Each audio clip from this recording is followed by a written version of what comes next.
Hey Boat Dragons, welcome back. Gonna do something a little bit different today. We're gonna talk Zack Snyder's Justice League.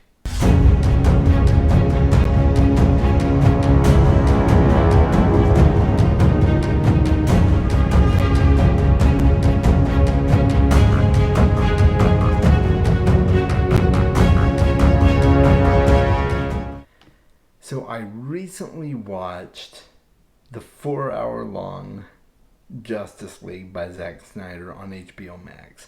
And I'm really itching to talk about it and share my thoughts on it. And I'm kind of going to be talking about the DC Entertainment Universe as a whole, as I personally see it.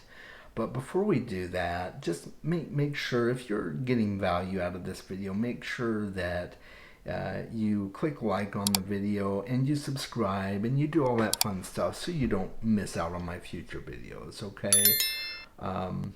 Let's get right down to the topic, okay? So you will see me do this on occasion. I don't normally do movie and TV show reviews, but when I do, it's something that's really important in my mind, and I just feel like I need to gush or rant or whatever about it. So this will be a departure from the regular bookish content, but not to worry, I've got more coming down the line. So if you have not seen Zack Snyder's Justice League, then it is probably time that you stepped away, come back once you watched it. I personally have not seen the first Justice League movie that aired in theaters, Josh Whedon's Justice League. I have not seen it. I didn't want to bother. And maybe I should, maybe at some point I will, but I don't really want to waste my time. And I was worried about wasting my time with this one, but I figured, well, hey, what the heck? It's only on HBO Max, and I pay for HBO Max. I might as well watch it and see what it's like. So, yeah, but I have not seen the original Justice League movie. If you have and you have not seen Zack Snyder's Justice League yet, step away from this video until you've watched it, and then you can come back and hear my thoughts. I will give you just a second to step away. Do do do do do do do.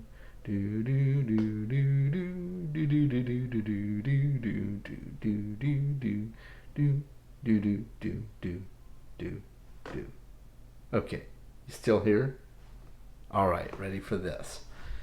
So, Zack Snyder's Justice League. Where to begin? I will say, just right from the very beginning, I was pretty impressed with the movie. For one thing, for being a 4-hour movie, it did not feel like 4 hours. It went really fast.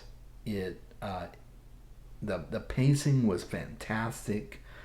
It was entertaining enough to not make me bored, and I just really found myself enjoying the overall story as a whole. Now, I'll be the first to admit that I have serious problems with the direction that DC has gone with their entertainment universe. I've had problems with it for a while. Even going so far as to say that I've always been a much bigger Marvel fan than I have of DC for as long as I can remember. DC Comics has always been good for me in terms of Batman and Green Lantern. Those are my two favorite DC characters. I do like Superman, even though he's not really my favorite. Just, I don't know. If I had to pick one favorite, it would be Batman. I've always followed Batman in multiple incarnations, and he just really does it for me.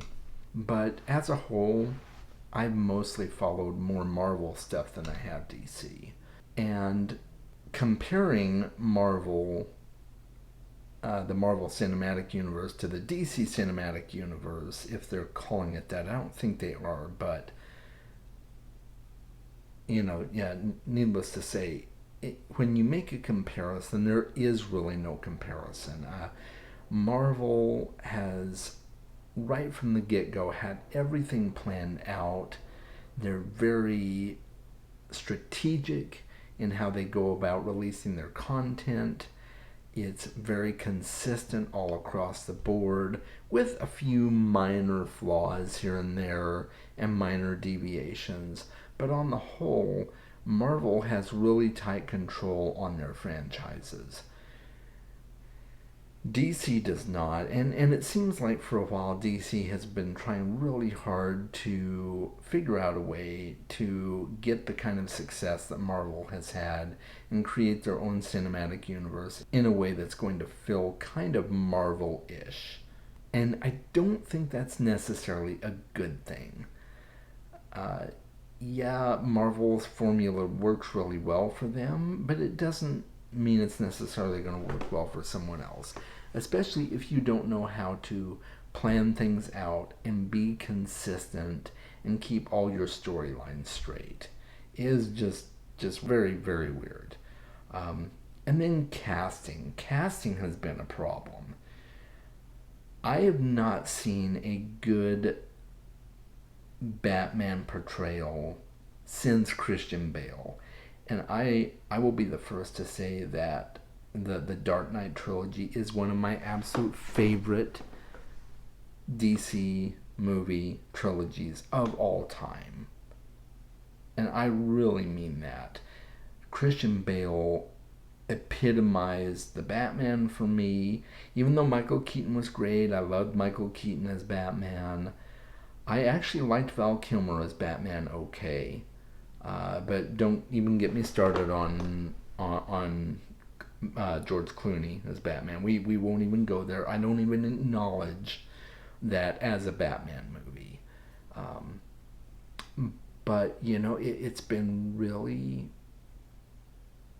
hard to come back from the Dark Knight trilogy because Christian Bale was just that good, and Heath Ledger was just that good of a Joker, right? I mean, he was just an amazing Joker. Joaquin Phoenix was great in the Joker movie. I thought he was a really amazing Joker, but still not nearly as good as Heath Ledger.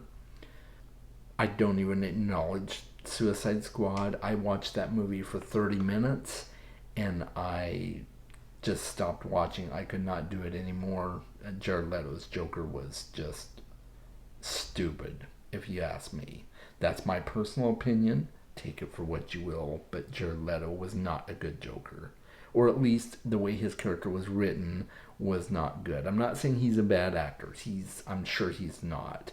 And we'll talk about that a little bit more here in a few minutes as we get on into the Justice League movie. But at the very least, he was not given good lines. And there's a reason that Suicide Squad was widely panned in most respects. Harley Quinn was portrayed quite well in the Suicide Squad, but I just wasn't willing to put up with the rest of the movie just for her character. The rest of it, in my opinion, was just bad. So coming into this, I already kind of had low expectations. I was a huge fan of the Superman movie with Henry Cavill. I thought that was just a breathtaking and amazing movie. It gave me feels that no Superman story had done in a long time since Smallville. And I was a huge fan of Smallville. They had its issues, but it was a great show, all things considered. And they pulled a lot of nostalgia from the original Superman movies with Christopher Reeve and things like that. So I thought Henry Cavill was a fantastic choice for Superman. He still is. I think that was a really, really well done movie. But after that, it got weird. Batman vs. Superman was a strange movie. It had its good points. I enjoyed it at parts. But it was just strange and quite flawed. I am not a fan of Batfleck. I would not in a million years have chosen Ben Affleck to play the Batman. Or design the suit really like they designed the suit. I'm not a fan of the suit, and I'm not a fan of a lot of the choices they made in the Batman versus Superman movie.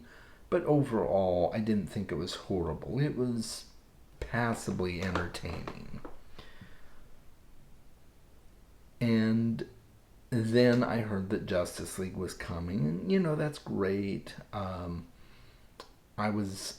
finally saw Wonder Woman for the first time a couple of months ago, and you're probably thinking, man, Chaz, what took you so long to see Wonder Woman? I never got a chance. I was waiting for my kids to watch it with me, and then they didn't really want to watch it, so I finally watched it on my own.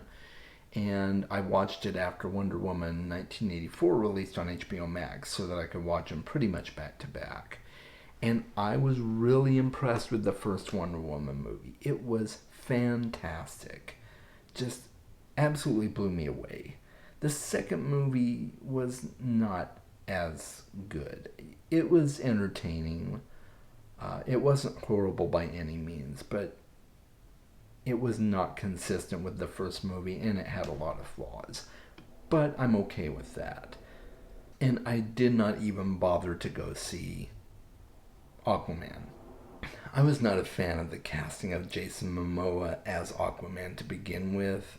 To me, he just doesn't really embody Aquaman, and I heard that the Aquaman movie was hours of your life that you'll never get back, and so I didn't even bother. And I probably won't ever watch the Aquaman movie. But all in all, despite the misgivings I have about the casting in the movies, Zack Snyder's Justice League was actually really entertaining. And I heard that the theatrical release of Justice League was hugely flawed. Not well paced at all.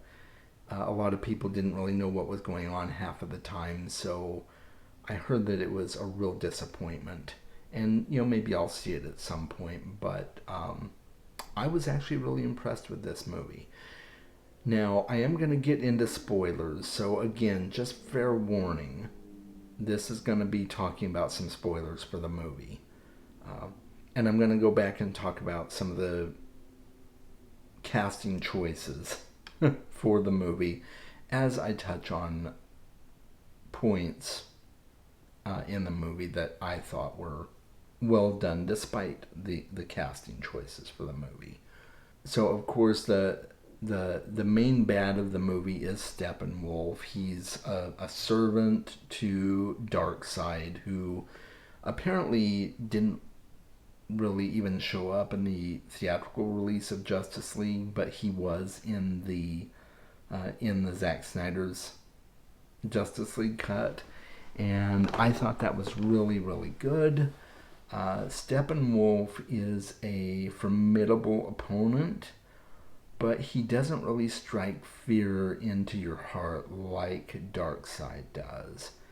And so I was really glad that they included Darkseid, and they gave a lot of backstory for Darkseid and what happened in history that brought them to this point. Why Darkseid was trying to take over the Earth, and why he was set out and so bent on destruction as he was. And he was just using Steppenwolf as a tool for that. So I thought that was actually really well done. And it made a lot more sense than it probably did in the theaters when you don't even have Darkseid. They might have name dropped him, but you really got the sense that Steppenwolf was the main bad of the story.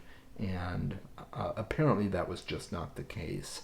And the nice thing about a 4-hour movie is you get a lot of world building, you get a lot of backstory, which for something like this, you kind of have to do, especially for people who aren't really familiar with the Justice League.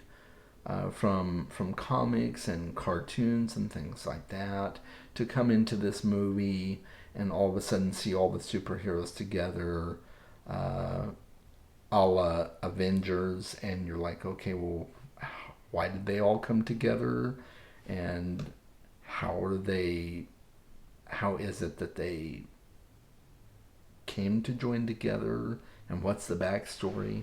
So you get a lot of that backstory in the Justice League movie, from Zack Snyder's point of view, and I thought that was really really well done.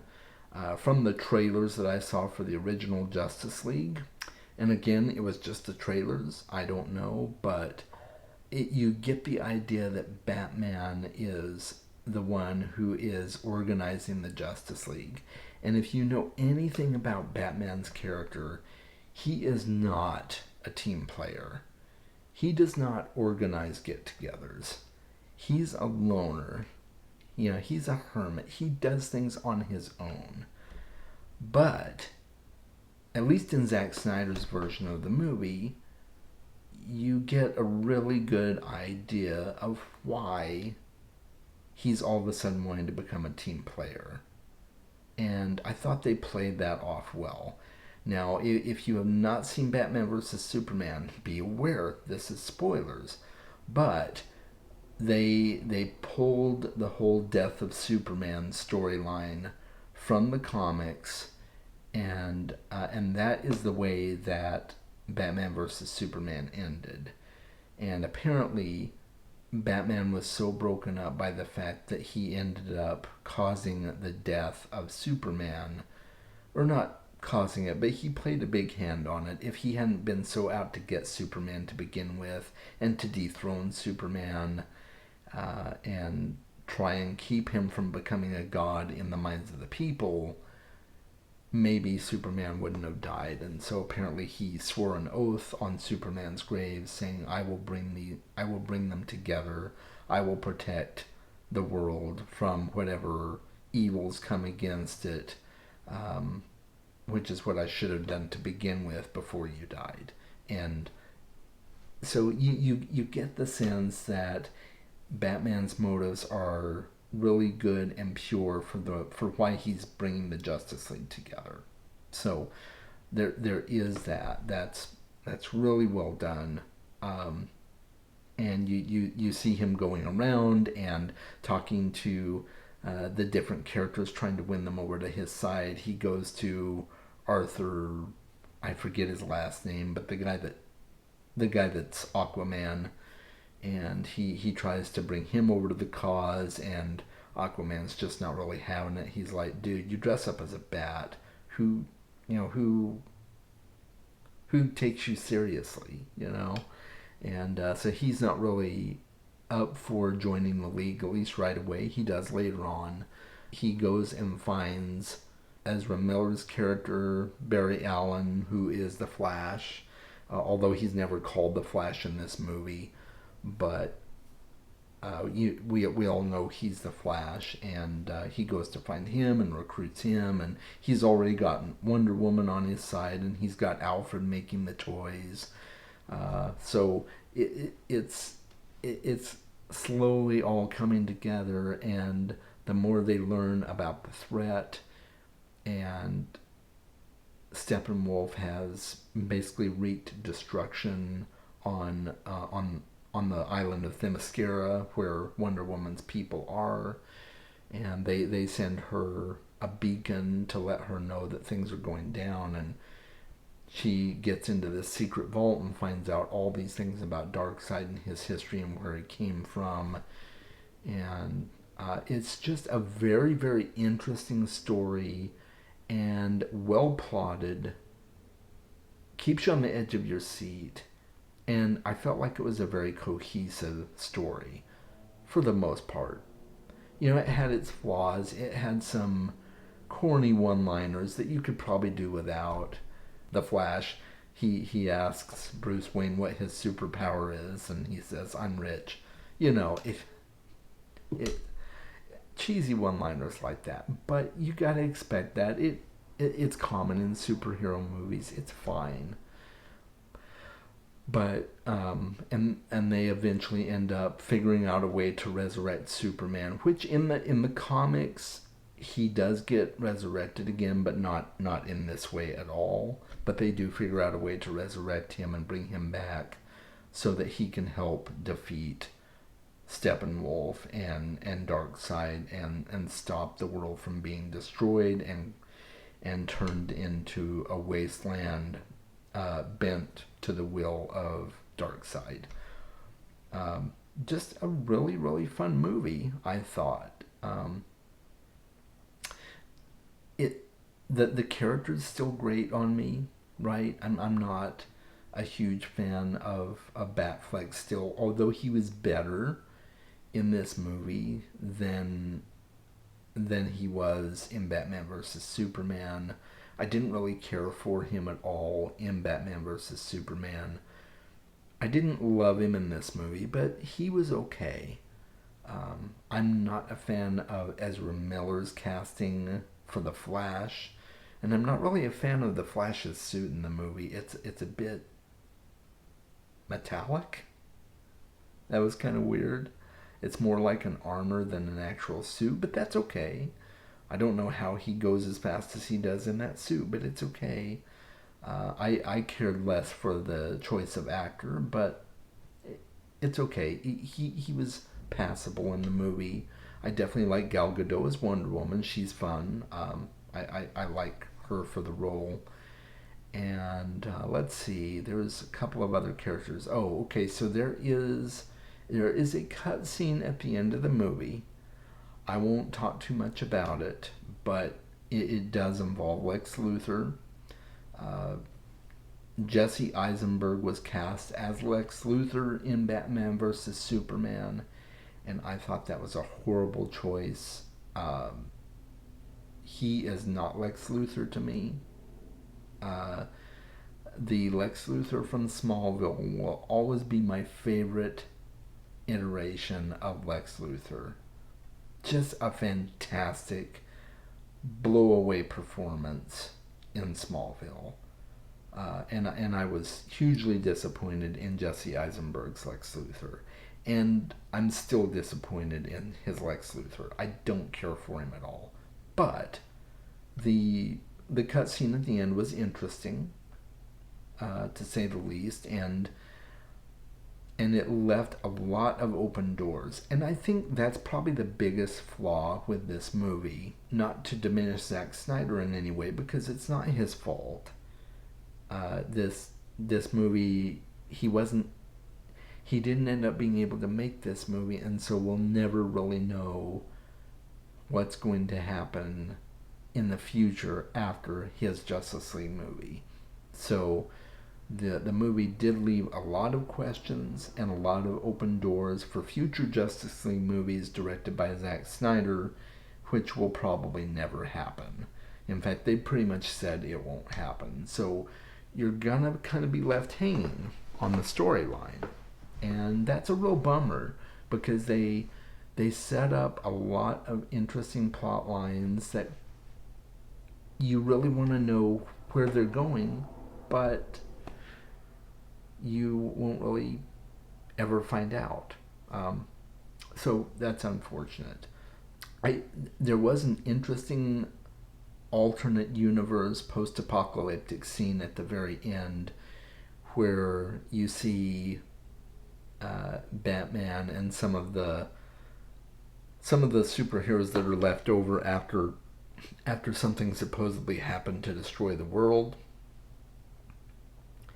And he ends up having a dialogue with the Joker, who is again played by Jared Leto, but he's different in this movie. I mean, he's not the Joker from Suicide Squad. I mean, he is, but it's like a totally weird version of him. I still don't care for his Joker, honestly, but it was better than it was in Suicide Squad, at least. It wasn't hokey, it wasn't laughable, it was very serious and very dark, and I like that kind of Joker. So it was okay, despite the fact that I still don't care for his Joker. But I would highly recommend that you watch Zack Snyder's Justice League, especially if you were hugely disappointed by the theatrical version and you want to see Zack Snyder's vision for the movie. This is 4 hours of your time well spent, I think. My personal opinion. I have friends that wish they'd never wasted their time watching it. It's just, it's not for everybody, but it is a very entertaining movie, I think. I will probably be watching other movies that DC puts out, things like the new Batman movie with Robert Pattinson. Say what you will about Robert Pattinson, I get it. I was not a Twilight fan either, but it looks actually really good. It could be quite entertaining.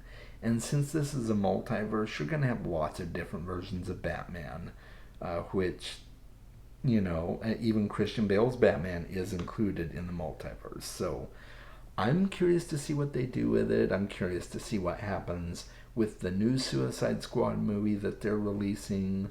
I don't think Joker is anywhere to be seen in that movie. It's just going to be featuring Harley Quinn as the main anti-hero, if you will.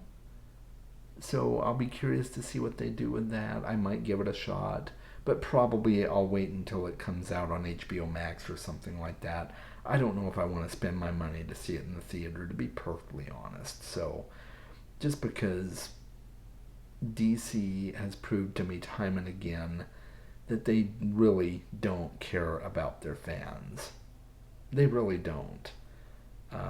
There was more fan service in Zack Snyder's Justice League, but on the whole, they really don't care about their fans. At least it doesn't appear that way to me. So I'm going to wait and see what they do with it, and I'll probably watch it on HBO Max. But I rambled on for a long time with this. Let me know your thoughts in the comments below.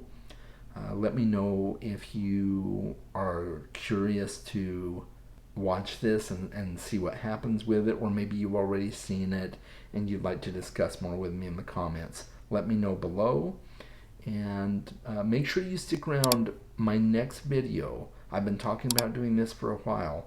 My next video is going to be a discussion on what it's like to be a minimalist booktuber. So I am going to be doing that next week for my video, so stay tuned for that. Make sure you check out all the links below. You can join my Discord server. You can join the Dragon's Library Book Club on Discord as well. There's links to those below. And as always, guys, make sure that you're reading more books, and in this case, watching more fun and entertaining content that you can nerd out over. That's always fun. And I'm Chaz, signing off. Until next time, take care.